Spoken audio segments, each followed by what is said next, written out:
A cataclysmic event happened 65 million years ago. The theory is that a giant meteorite blasted an enormous crater into Earth's surface. Most scientists think this could have caused the end of the dinosaurs. The impact of the object raised millions of tons of dust, dirt, and sand into the atmosphere. Skies darkened, blocking out sunlight. Volcanoes erupted, and there were earthquakes and tidal waves. Almost all plants died from lack of sunlight. Earth became a cold, dark place where almost everything died.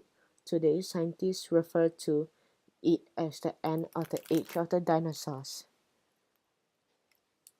Dinosaurs died off, but some smaller animals were able to survive such a disaster. Life went on.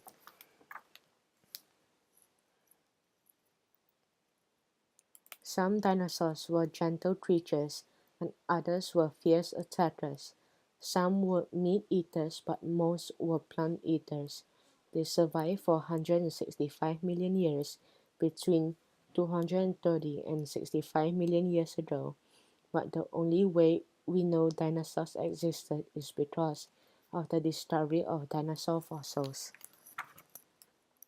The first fossils scientists determined to be those of a dinosaur were discovered in England in the 1820s. Dinosaurs died millions of years ago, and over time, sand, mud, and other materials covered them. Over many years, the bones of the dinosaurs turned into fossils. Dinosaur fossils have been found lying on the ground or embedded in earth or rock. Many dinosaurs fossils have been found by amateurs, sometimes by accident. Other fossils have been found by paleontologists. In 1842, Sir Richard Owen, a scientist, named the creatures whose fossils he was studying dinosaurs, which means terrible lizards in Greek. A fossil is the remains of a plant or animal that lived at least 10,000 years ago. Over millions of years, rivers, ice, and rain sometimes wore away the rock surrounding the fossils. A paleontologist is a scientist who learns about ancient life by studying fossils. The discovery of a dinosaur fossil is often an important event. Who knows, with each find, a new kind of dinosaur could be discovered. After the paleontologists arrive at the site, they record the date, time, and place at the find. Next, excavation begins. Fragile fossils, big and small, are removed using special tools.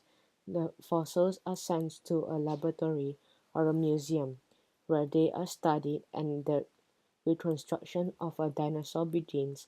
The fossilized bones are assembled like pieces of a puzzle. Broken fossils are glued together.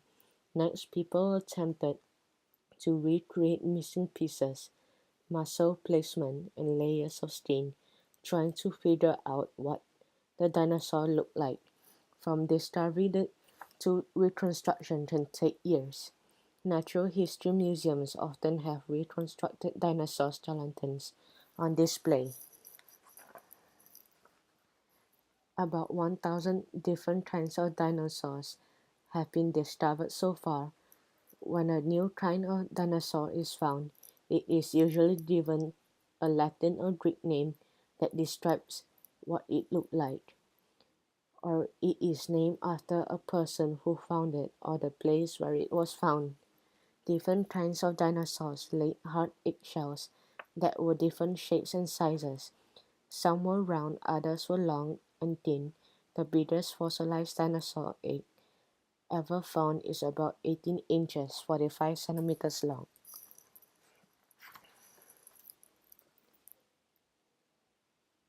Prosauropods. Paleontologists have classified dinosaurs into different groups based on what their bones look like. One of the earliest groups, prosauropods, lived during the Triassic period. Most of them walked on four legs. They had lizard-like heads, long necks, big bodies, and long tails. Prosauropods ate plants. Some of these early dinosaurs could land on their hind legs to reach for leaves and branches on trees or to run from enemies.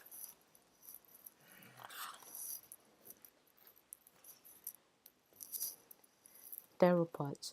Theropods are another group of dinosaurs. All of these creatures stood on powerful legs. They had claws on their toes. Then when running their long and stiff tails and counterbalanced the weight on their huge heads and bodies.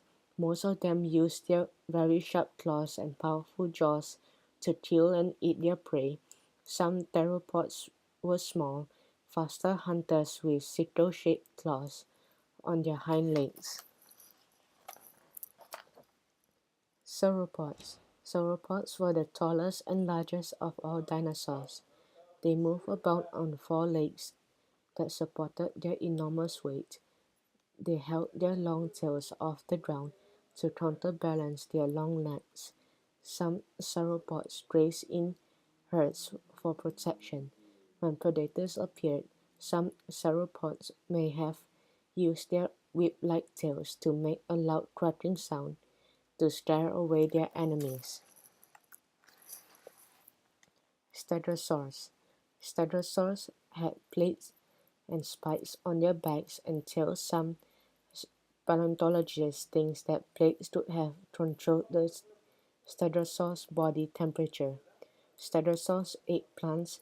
When they attacked, they may have swung their spiked tails at their enemies. Ankylosaurs.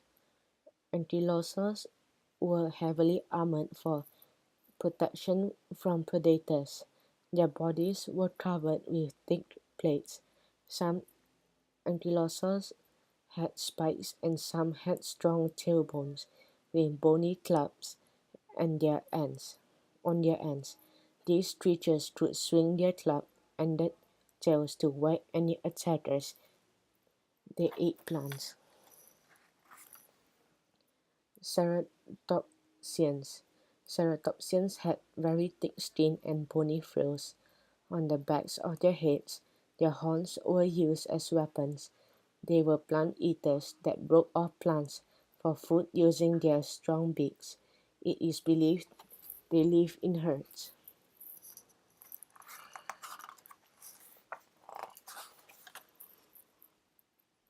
Ornithopods. Ornithopods, which were plant eaters, used their beaks or bills to rip and tear their food. Some trout boneheads had extremely thick skulls with many small bumps and horns. Some ornithopods had unusual shaped crests on their heads. Some had bird-like feet and stood on their hind legs most of the time. Some walked on all four. Paleontologists believe some of these dinosaurs lived in herds. Paleontologists believe dinosaurs had keen senses of sight, smell, and hearing. Most had eyes on their side of their heads so they could see all around them, but some, like Tyrannosaurus, had eyes that faced forward, improving their depth perception. Their ears were holes behind their eyes.